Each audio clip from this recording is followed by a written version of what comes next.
Thank you. Good morning, good afternoon, good evening. I'm excited to share with you a bit of an overview of Phoenix, but really dive into our vision and our roadmap for the future. As a foundation, it's important to understand that Phoenix is the gold standard for doing PK/PD analysis in the industry.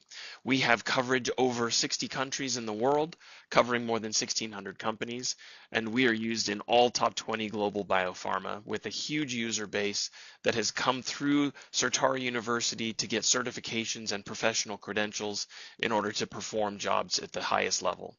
In addition to that being the gold standard, Phoenix software has been adopted by global regulatory agencies worldwide, as well as academic institutions across the globe.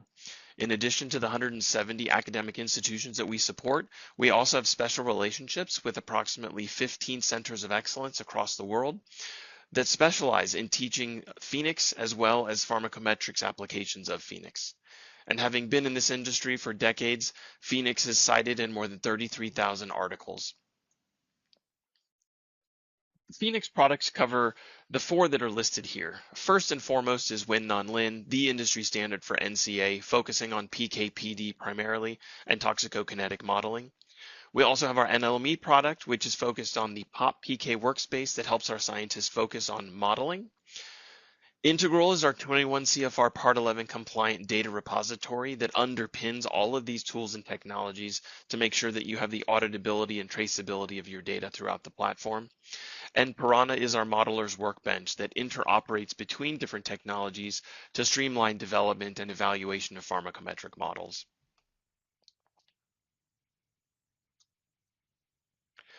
Just as a quick bird's eye view of some of our upcoming capabilities, we very recently released Integral 25.4.1.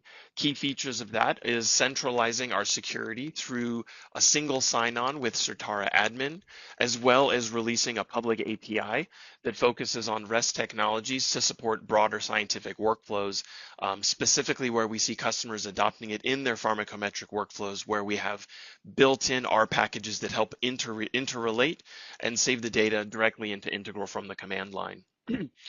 Additionally, we very recently released Phoenix 8.6. We've got improved user interface with a new splash screen.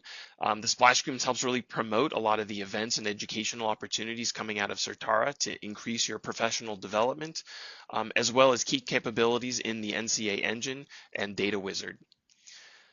In Piranha, we are also adopting Certara admin so that one Certara ID gets you access from a security perspective across all of our portfolio products, as well as innovative new capabilities to access the Darwin engine for machine learning in model development. Later this year, in the fourth quarter, we are planning our next release of PK Submit that will continue to streamline the NCA workflow, but also pair up very specifically with Phoenix Cloud. Right? And the reason we're here today is to talk about Phoenix Cloud and the very first module that's coming out, which is called TFL Studio. So as you know, because Phoenix has been around for a long time, we also need to recognize that the industry is changing. Over the last 10 years, we see significant changes on the regulation side where the adoption of model-informed drug development has really started to take off. And similarly, on the standardization side, we've seen the emergence of CDISC to help normalize the data standards across these pharmacometric workflows. At the same time, technology continues to advance. I joined Certara about 2.5 years ago, and when I joined, AI was not something we talked about very much. Now it's a topic that we talk about every day, right? So how can we integrate AI and machine learning to increase efficiency in the data processes that we're doing, as well as the business process we support to make us work faster? Additionally, there's been a massive rise in SaaS applications, cloud computing, collaboration tools. This allows you to bring as much compute power as you can to the data to ultimately get results faster, but also build a common central shared repository and central place for everyone to work. And lastly, real world data integration, right? How do we take the data that we have, infuse it into the work every day to arrive at conclusions faster, to advance drugs through the development cycle even quicker? So these changes are definitely shaping drug development, and we want to make sure that we are on top of it and providing the tools for our customers to achieve the highest levels of capability. As we see the market evolving, we've also noticed in conversations with our customers that we see five key themes really emerging as key areas of difficulty and challenge, which we see as opportunity. The first one being fragmented collaboration.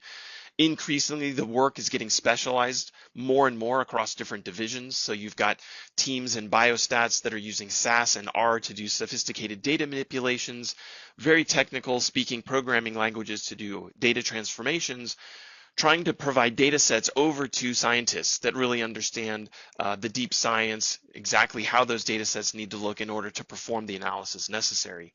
And often those are two different languages. And what happens?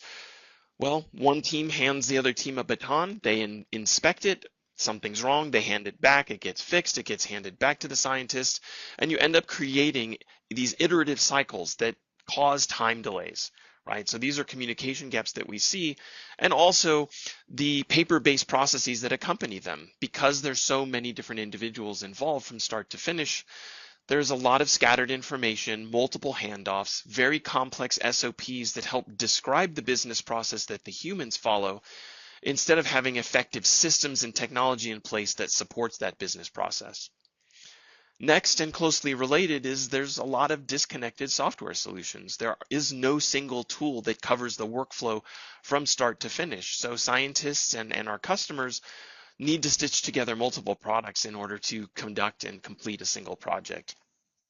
And when you have that complexity, it also makes data continuity and regulatory compliance challenging. So how do you maintain a common thread through this flow from start to finish with the auditability and traceability that the regulatory agencies expect? Now in the center, as we shift towards the end user, right, being able to balance between standards and flexibility we see being a challenge. There's products out in the market, other implementations that we've seen where there's a very heavy emphasis on standards, which means add the data in, get the data out, but that can also be very inflexible, right? Without the robust set of tools to get exactly the table or figure that you want, exactly the analysis, exactly the story you want to tell, that creates complexity, right? So how do I get high throughput using standards and maintain those standards and roll those standards out to all of the people on my team, but also give them the flexibility when those standards don't meet the subtleties and specifics of different protocols and study designs that I need. Next up is learning curve. These tools are complex, right? They've been built and iterated on and developed and grown over many years and decades. These can be difficult to learn. And the ones that are simple often aren't up to the task. So how do you strike the balance with developing and having the tool sets that give you the speed, the ease of use, as well as the ability to train new people to get up to speed quickly? And of course, how do you do that under the time pressures that we all face, right? Drug development is getting faster. The studies are getting more complicated. The number of people we have to help us do the job seems to get less and less. So with all of these time pressures, how do I carve out time in my day to learn the newest tools, to learn the newest technologies, to help me run faster in the long run? And lastly, that kind of feeds the last one, which is while there are all of these innovations, all of these new capabilities coming, how do pharma companies keep up, right? Validation efforts do take time. They can be time consuming and expensive. How do you innovate? How do you adopt the new technologies as fast as they're coming and get trained on them in order to apply them and make your job go faster? So these are some of the key objectives that we see, and these are really what is giving rise and really motivating us to reinvent Phoenix, right? Bring it to the cloud, reinvent the capabilities, reimagine the workflow, given the evolving nature of the industry, as well as the tools and capabilities that are at our disposal. So when we think about Phoenix in the cloud and when we reimagine it and build it in this B2B SaaS platform, we're focused on speed. So we need it to be fast, flexible, and frictionless. So what does fast mean? Leverage the speed of the cloud, right? You're no longer constrained by whatever processing speed or RAM you've got on your local machine. This is all running in a browser, running on servers to give you the fastest results possible. The other thing that we're building into the tool is we're infusing decades worth of specialized information on this problem space directly into the tools, right? What does that look like? That's templates, that's worked examples, that's guidance to provide you with a faster turnkey approach to get your results. And to use modern innovations in artificial intelligence to accelerate the insights, to help you spot the needles in the haystack instead of having to find them all yourselves. Next, it needs to be flexible, right? Flexibility means a lot of different things. First, being able to access the software from anywhere, geographically, from any tool, from a Mac, from a Windows laptop. So being able to access it anywhere, as well as being able to define your company standards. You're not getting Certara's vision of exactly what it has to be. We're giving you a serving suggestion from our decades of experience on how this can be conducted with the flexibility to implement your own standards directly in the tool. And of course, it needs to be extensible and it needs to coexist within your ecosystem. And lastly, frictionless. So being in the cloud, being able to centralize the data, centralize the analyses, centralize the templates, as well as put your team together all in one place so that one person can conduct the analysis, they can invite a coworker to do the QC analysis, they can look at the same data in the same tool, add their comments in line, have a full audit trail of the entire conversation throughout the process, all in one place. And of course, being in the cloud is part of a secure, validated, and compliant environment. And being a part of Certara, the frictionless experience means you have access to us. We are the global leader in this space. We have a full service solution with a world-class training program within Certara University, a world-class customer success team, and the support that's needed. And you may not know, but we still have a hotline, a phone number where you can talk to a real human being if you need help with the software. So the overall message is we want to help you get to final faster. So of course, trying to build all of Phoenix Cloud all in one go is going to take some time. And so the strategy that we've taken is we want to do this journey incrementally, working together with you, our customers, to make sure that we're delivering value as soon as we can, but also pivoting so that we can develop the newest capabilities along with the market demands. So this journey began 2 years ago with our Phoenix hosted product, where the same desktop product that you know and love is provided in an Amazon workspace in a fully managed, validated environment where we take all of the hassle of upgrading it and providing the documentation. Today, I'm here to announce TFL Studio and AI PK reports. These are the first native cloud modules that are part of Certara Cloud with Phoenix coming later this year. And our overall strategy, as I mentioned, is to roll out new capabilities incrementally so you can adopt them, you can help us make them better, and also paving a trail for you to get to the future instead of having to completely reinvent all of your business processes all at once. So what does Phoenix Cloud look like? Well, it's one part Phoenix hosted where you've got your NCA capabilities, is one part TFL Studio where you can create tables, figures, and listings in a much more expedited, efficient way. And it's AIPK reports that helps you automate the document authoring piece. And all of that is underpinned by the integral technology. So this is really just a high level view. I'm going to hand it off now to Kristen to go into a lot more detail about what each of these components are and the value that they deliver. Thank you so much, and take it away, Kristen. Thanks, Fred. The first thing I'm going to talk about today is TFL Studio. And to begin this conversation, we have to talk about the problem with today's TFL workflows.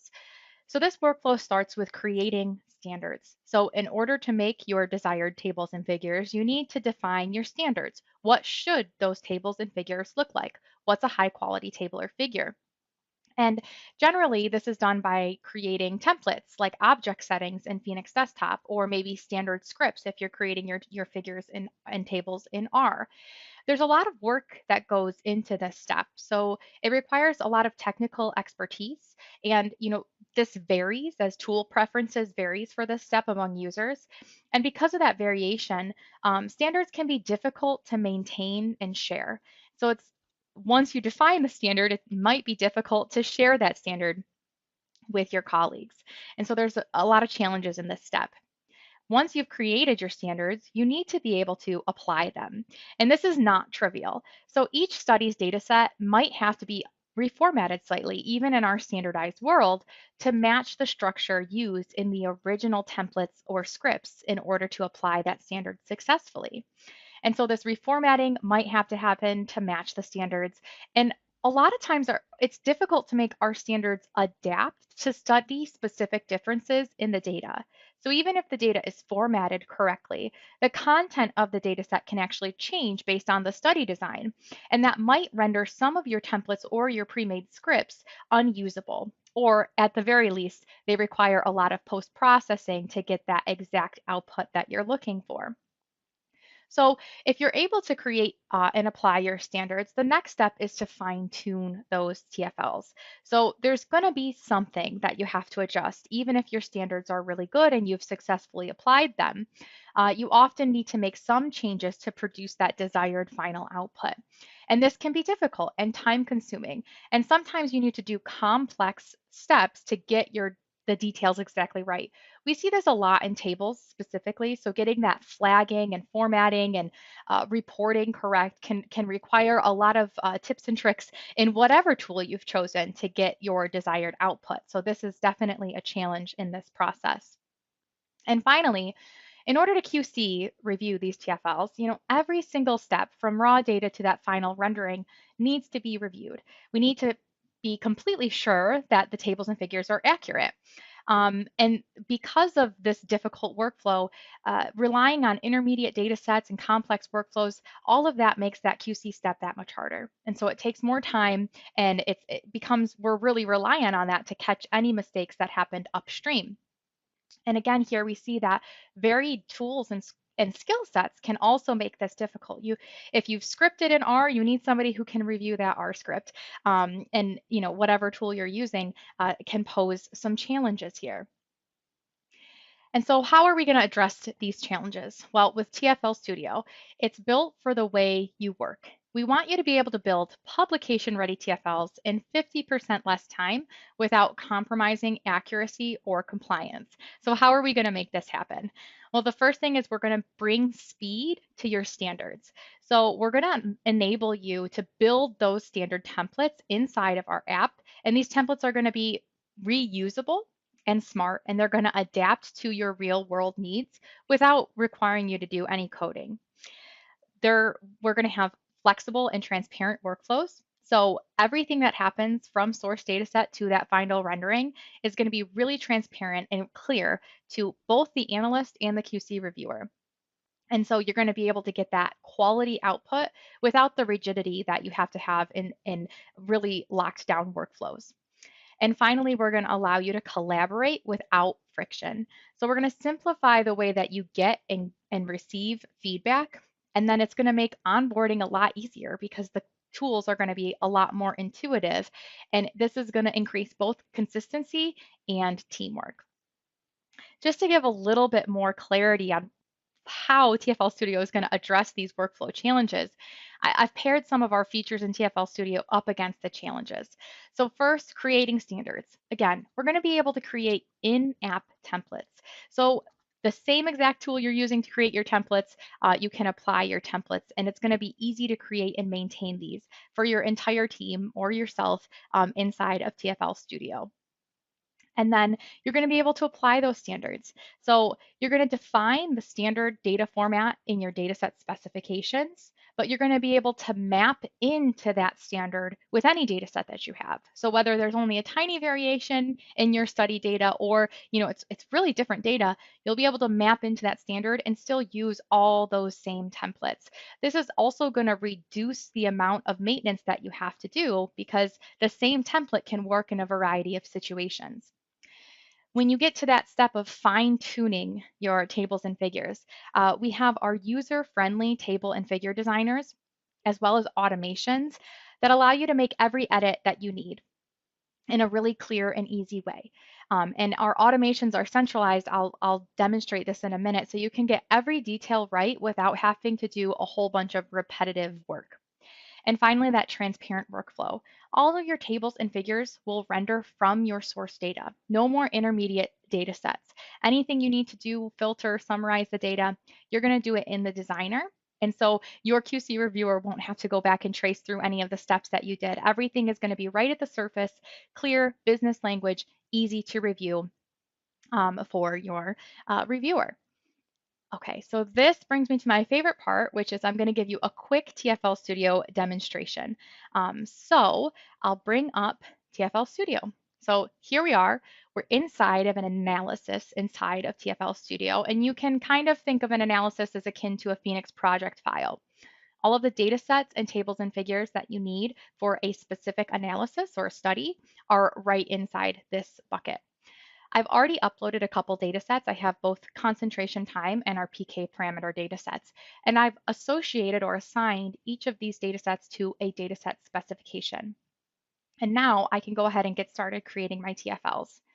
So I'm going to choose to work with my concentration time data set first, and it's been assigned to the appropriate data set specification, which is the concentration time spec. Because I've assigned it to a spec, I can use any of the templates that were built on that spec. And so that's what we see on this screen.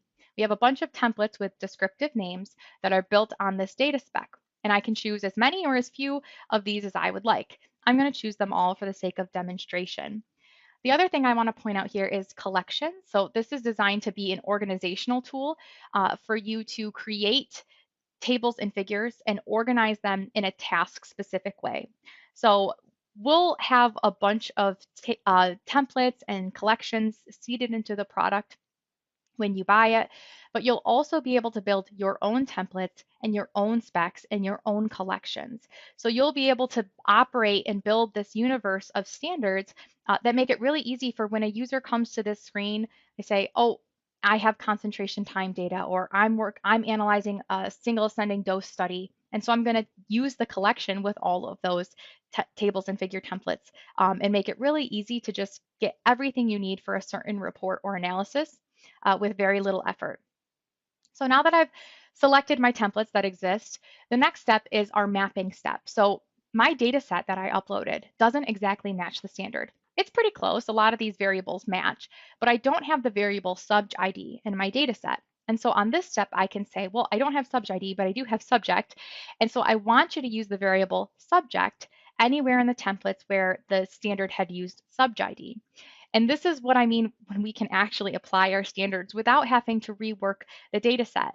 And so now that I've made that mapping, all of my tables and figures are ready to start, and I can simply click Create.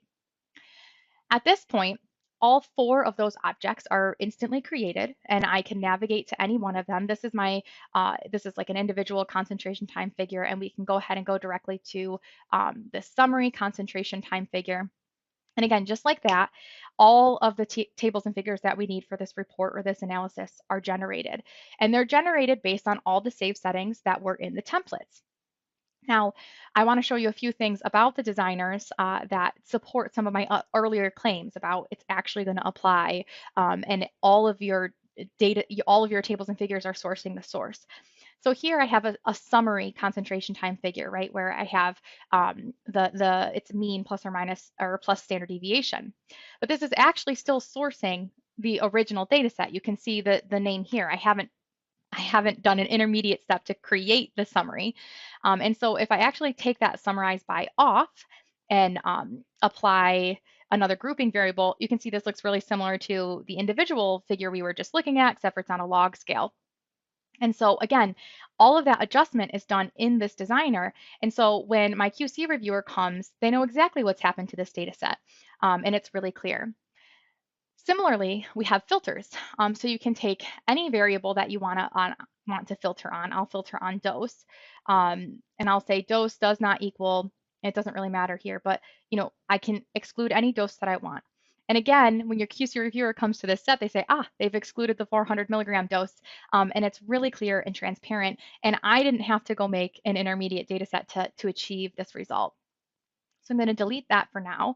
Another thing that I want to show you is our dynamic text feature. So if I go back to this individual figure. What I didn't point out is that we're paging by analyte. So this is what I mean by smart templates. In the template, I said we're going to page, so you'll have a page for each analyte. And no matter what data set I upload, I'll get a page for each unique value in that analyte column. And so it's going to adapt. If you have one analyte, you'll have one page. If you have 5 metabolites, you'll have 6 pages because you have the parent in there. And with features like our dynamic text, if you watch me switch from page 1 to page 2, you'll notice that the y-axis label changes. So it goes from Sotarolol to Sotarolol M1. And if I go to our axis and show you the y-axis, it's this dynamic text feature which says, hey, call the values of analyte that you have on this page. And I'm also calling the units that way. So if each analyte had a different unit, the different unit would also appear on the page. And so the flexibility in these templates to give you your desired result, even though the details of the study are changing, are really going to make a difference in your ability to apply these standards. All right, so the next thing I want to show you is about that fine tuning. So if I head over to my PK parameter table, you can see there's quite a bit going on here. This is a pretty straightforward PK parameter table. The first thing I want to point out is if you look closely, when we're defining our table structure over here with our data, row IDs, etc., you'll notice there's a couple differences between the name rendered here and the name rendered in the table. So like for instance, subjects is actually subject ID. With Cmax, we have the subscripting going on here. And you didn't see me do anything to achieve that result. And how we've achieved that result is with our automations. So if I go into our automations tab, which has 4 different categories, and the first one we're going to look at is variables. And I'm going to search in this list because there's a lot here for subject. And so for each data set, I can define a rule. I can also define it for any data set in the analysis. I can say for subject, I don't want you to display subject, please display subject ID because this is my preference. And one additional thing is this can either be user defined, so I can make a new rule, but this action type is inherited from the data spec. So you can actually save your preferred display names in the dataset specification. And so you don't actually have to do this step, right? It's already done because just like I have a standard data set, I have standard preferences. And every time I see subject, I want subject ID. Or probably a better example is every time I see Cmax, well, I actually want max subscripted. And I don't want to have to do that every time. And so in our automations, you can make these rules that apply across the different tables and figures. And you have some control, like I said, you can make it data set specific or you can make it for any data set. And so that's our preferred variable display, which we saw in action.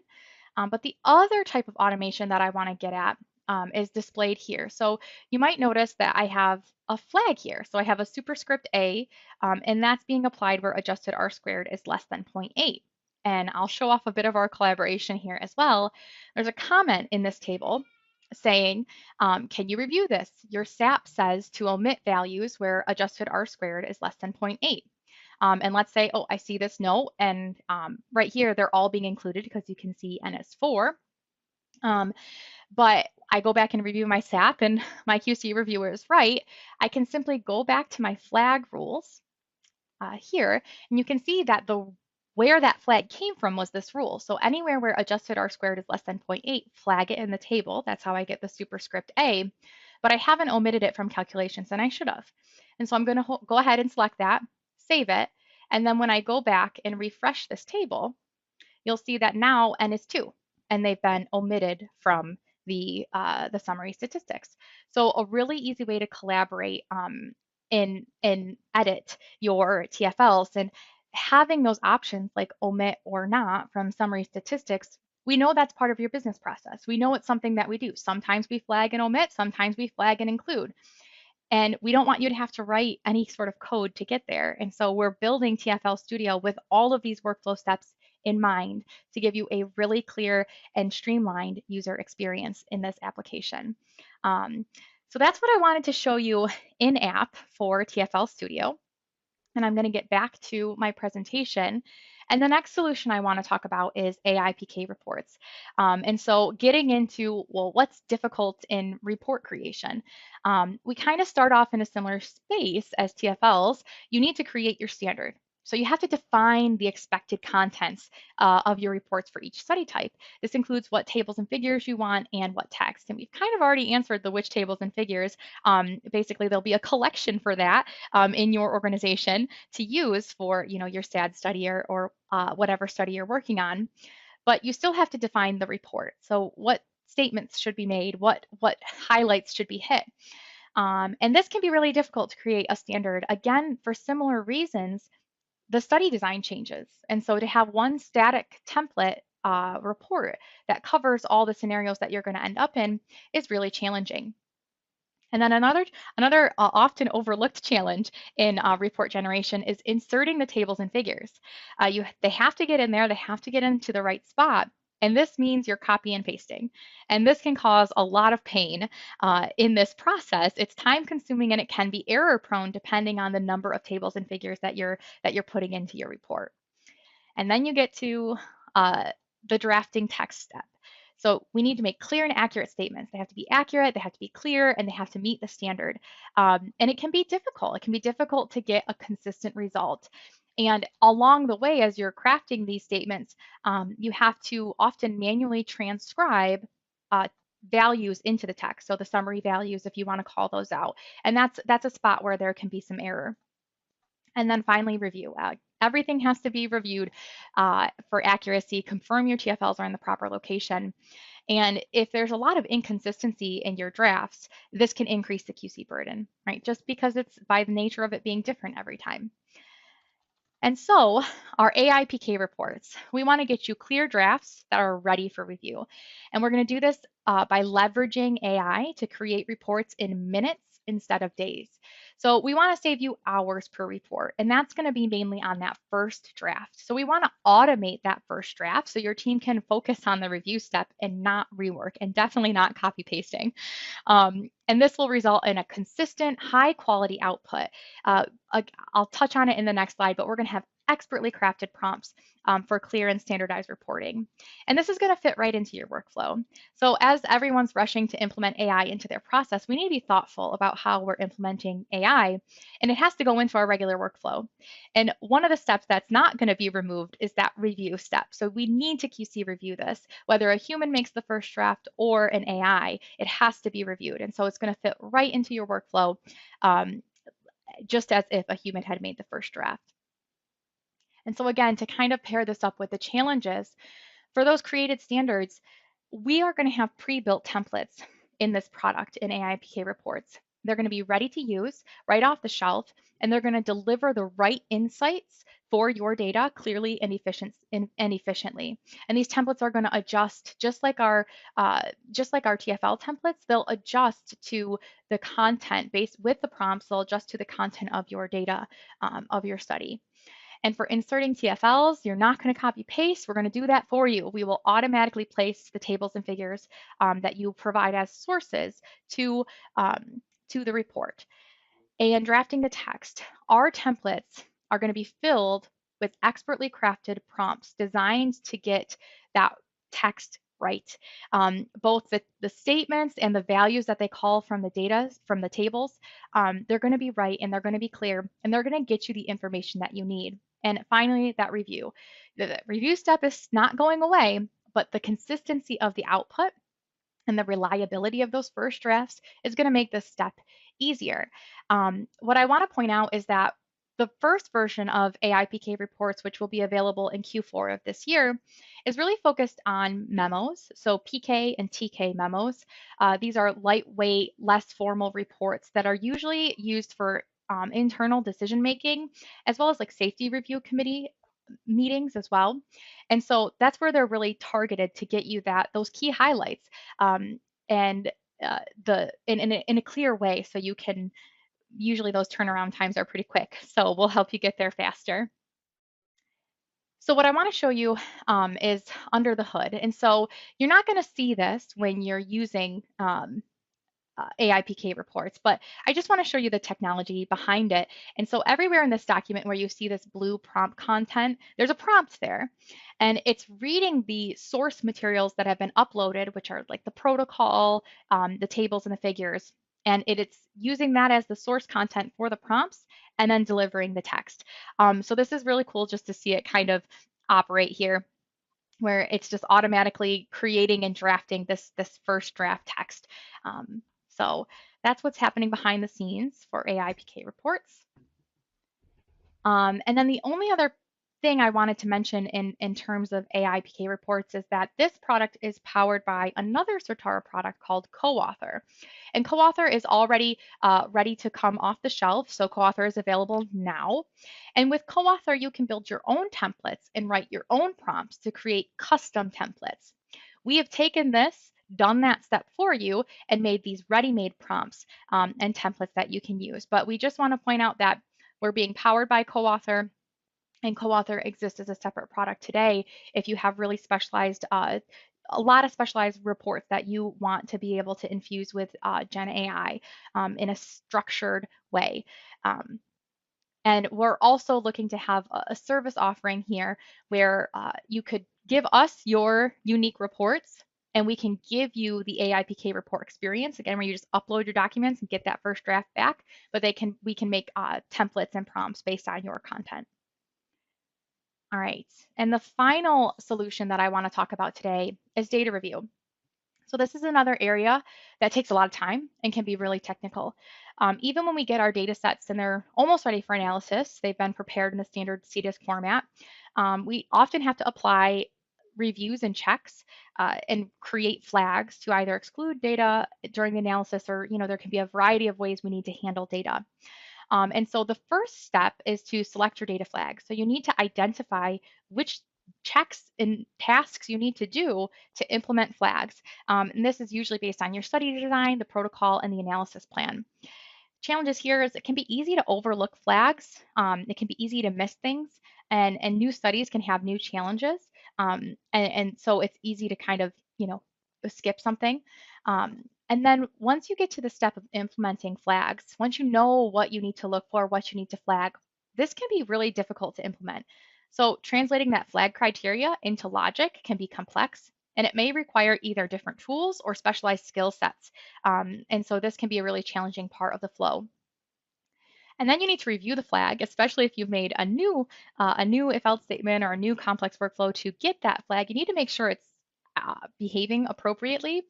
And this can be especially difficult if you're working with large data sets. One good way to do this is to generate tables and figures that are designed to surface the flag to you, but that's also time consuming.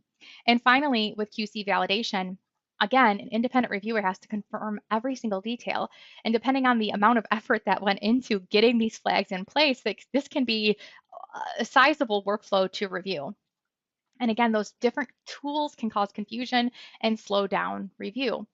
And so we want to evolve the way that we're looking at data review, and we want to give you a tool that can do faster setup with clearer insights and take a week of data wrangling for those large studies into a single day of confident review.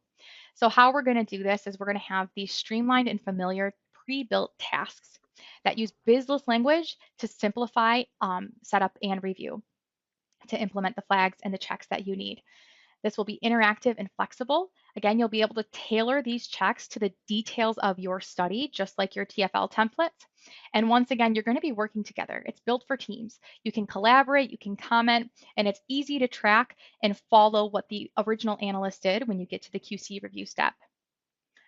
So finally, again, pairing up some of the features with the challenges for this first being able to select your dataset flags, we're going to have a library of pre-built tasks that you can choose from that are going to address a wide range of common data issues. You'll also be able to configure your own.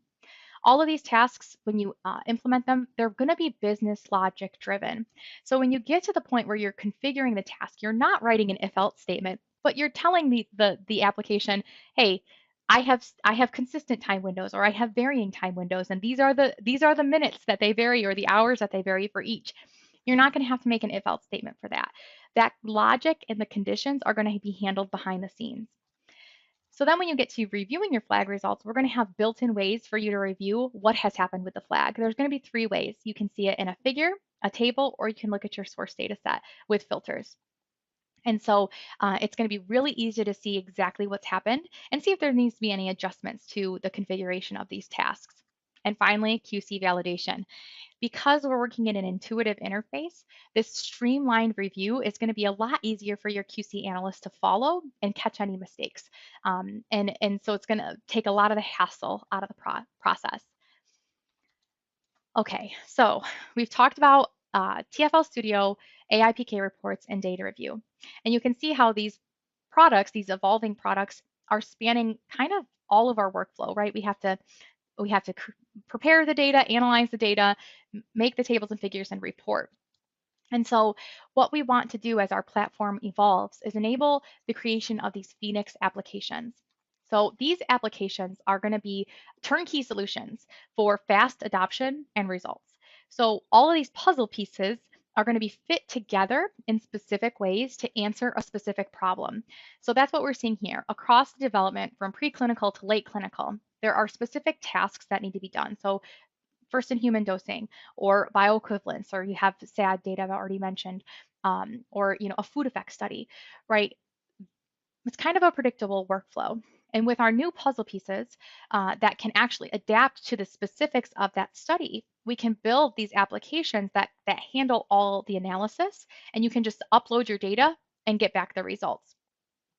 And our first example of this is our concentration QTC application. And so concentration QTC analysis can be one of those analyses where there's a little bit more specialized skill involved. Not everybody always knows how to do this. And so we want to support this area with a better tool. And so this really shows that user experience of uploading your data. So you'll upload your PC and your EX and your ECG data, and then you'll get a comprehensive report at the end. And behind the scenes, what's going to be happening is all of those steps, the data transfer, data transformation, the engines to do the analysis, the generation of the tables and figures, and the report is all going to be behind the scenes and give you this final comprehensive report. And so not only are we going to build these applications, but in the future, we want the platform to support the development of your own applications that you can use in-house to really quickly and efficiently get those high quality results that you need in a whole variety of situations. And so that's what we mean when we say Phoenix reimagined in the cloud. And I'm personally really excited about it. Like I said, I've been working on this for over a year and a half now. And we're just excited to take another look at our workflows and see what we can do with new technology to make them fast, flexible, and frictionless. We want to get you to final faster, and we want to do it with you. And so we're being kind of vocal about the journey because we want you to come with us. And so if you have any questions, and I know we're going to have ways to reach out and get involved, but that's what I had for today. And I'll open it up for questions now. Thank you so much, Fred and Kristen. Let me take back control so you can review some of the excellent questions that have come in. I will read a few of these out loud, and Kristen and Todd, if you can take yourselves off mute, we will respond to them. Let's start with this excellent one. It dives into a module we didn't cover in depth today, but our data repository. So let me read the question out loud and direct it to Todd. I neglected to introduce Todd at the beginning of the hour, but he's an equal partner in this. He's our director of product. Todd, is it possible to connect a data source like Watson LIMS with this cloud solution? Yeah, hi, Brian. Is it okay? Can you hear me? Yes, excellent. Great. Yes, it is. So our NCA engine is hosted in AWS Workspaces, and as everyone knows, it has a LIMS application. Typically, those are not in the same cloud. So we can connect to your Watson through a couple of different options that just need to be worked through your IT to allow us to get access to your local intranet. So there are a few different things we can talk to you about. The easiest is something AWS Workspaces offers is opening up a local directory to the workspace and just getting the data from that workspace that you dump out of your LIMS. But there are some other options as well that are a little bit more technical that we'd have to get into in sort of a one-on-one discussion. So I guess the short answer is yes, there are a couple different options, but we just need to talk with your company and figure out what works best for you. Excellent. Thank you, Todd. And we have a couple questions about security and privacy. We're talking about cloud. We're talking a little bit about we're talking very much about Gen AI in the service of reporting. So Todd, could you talk a little bit about data protection in a cloud environment? And then, Kristen, I'll ask you, how does AI PK reports, you know, if you use ChatGPT, you're giving something to OpenAI. We can't allow that in this industry. So the first question is for Todd. What sort of data protection and security do we have in place for our cloud application? Yeah, sure. So there's various different levels that we ascribe to with how we build our software. We do ensure that our Phoenix portfolio is ISO 27001 certified.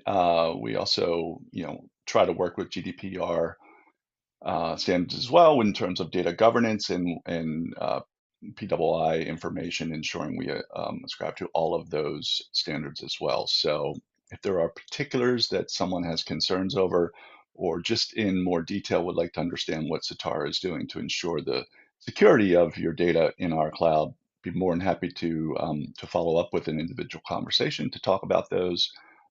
But I just wanted to mention those few things here today. In terms of data governance, we do have different data centers through Amazon Web Services that we use across the globe, so we can ensure that your data does not leave any region that it should not leave. So that's another thing we look out for. Excellent. If we dive a little bit deeper into AI PK reports, it uses a GPT, but this has to be private in the industry we're in. Christy, can you tell us a little bit about how our GPT operates on proprietary data and how we ensure uh, accuracy? It outputs a draft, what needs to be reviewed, but how can the user rest confident that it's only operating on their data and they're going to get an accurate draft to review? Yeah, so this is a good question. The model is already trained. It does not continue training on your data. So when you use AIPK reports, you'll upload your sources, which are your tables, your figures, your protocol, maybe a little bit of additional information um, in the form of a Word document. Those, excuse me, those sources will be used to create that first Word draft. They will not be retained, and the model will not train on your data. So nothing that is company specific, none of your data will be retained at all by Certara. Your Word draft will be given back to you, and that is it. So your data will be safe. We are not training on your data to create these reports. Excellent. I know that our first iteration is going to produce TK and PK memos, which is very common, very essential document. But down the line, you might have a CSR. Can you tell us a little bit about what parts of the TK and PK memos can be reused in a CSR? At what point might I want to learn more about co-author to broaden my use? Yeah, this is a really good question as well. So again, the first version of AIPK reports is really targeted at those memos, those lightweight reports that are really just getting to the point that are going to be most useful for internal decision making and supporting dose review committee meetings. If you find the content, because the content that you get back is again defined by the prompts in our pre-existing templates. If you find that content sufficient for the PK section of your CSR report, it's a Word document. You can copy and paste the content into your CSR. So there's no restriction on that. But we do anticipate that over time, this product will need to grow to hopefully a full PK report, which is more likely to be sufficient for your CSR section. But if you love this technology and you want to use it, as Brian mentioned, co-author is already available, and co-author is already being used to create CSRs. And so the difference there is that you interact with co-author the product and create your own prompts. So you don't have that pre-made off-the-shelf template that's already seeded with prompts that will give you that content. It's on the roadmap. We're headed there, but we're not there yet. And so if you're ready to infuse your CSR writing with Gen AI today, get in contact with our co-author colleagues and they can get you started. But again, off the shelf, basically no work, get that first draft. That is what AIPK reports will start giving to you later this year. Okay. Excellent question coming in about compliance and validation. Todd, does the cloud version of Phoenix Wind on Lynn have any FDA-related validation or certification? Is it compliant with 21 CFR Part 11 for use in regulated workflows? Yeah, hi, Brian. Yeah, absolutely. So the two modules discussed today by Kristen um, are not any there's no signing at the moment for any of the work done there, but we plan to deal with that in the future. So the actual data prep and NCA that's done inside of Phoenix on Amazon Workspaces is 21 CFR compliant. Great. And let me close with this one. And this is for both of you. We'll start with you, Kristen. You did a lot of excellent demoing today. It's very clear to me, but I may not know all the nuances. So what kind of learning curve should we expect for team members who are unfamiliar with Phoenix to take advantage of these tools? We expect the learning curve to be low. So there's nothing really in TFL Studio or AIPK reports or data review that's Phoenix centric in the way that the work is done. We want this to be intuitive for all users, no matter what existing software they're coming from, whether that's Phoenix or R or GraphPad or whatever is being used currently to get the job done. We want it to be intuitive for all of our users coming into Phoenix Cloud. So a small learning curve. That's wonderful to hear. We're almost at the hour. What I'd like to do now is ask for one more participation in a poll. We want to keep this conversation going, and we want you to put your hands on these tools as soon as possible. So let me just share one more quick poll so you can raise your hand and tell us how to best stay in touch with you. We're collecting these, we're not sharing or making public these responses, but if you respond, we'll get back to you. Who would like to future opportunities for early access? Who would like to talk with Fred or Todd or Kristen about their use of Phoenix and or Phoenix Cloud? And who can I register for our user group meeting on October 2nd in Barcelona?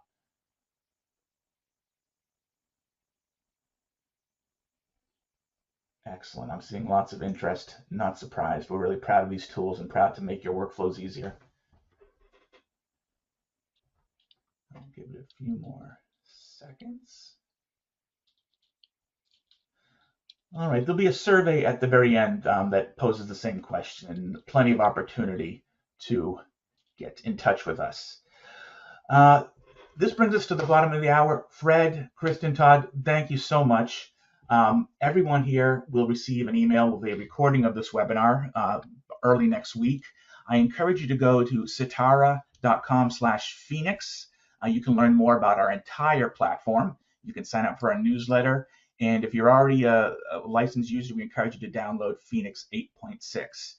If you'd like to learn more about what you saw today, we've got a little shortcut for you. Go to sitara.com/Phoenix.cloud, Phoenix-cloud, as you see on the URL there.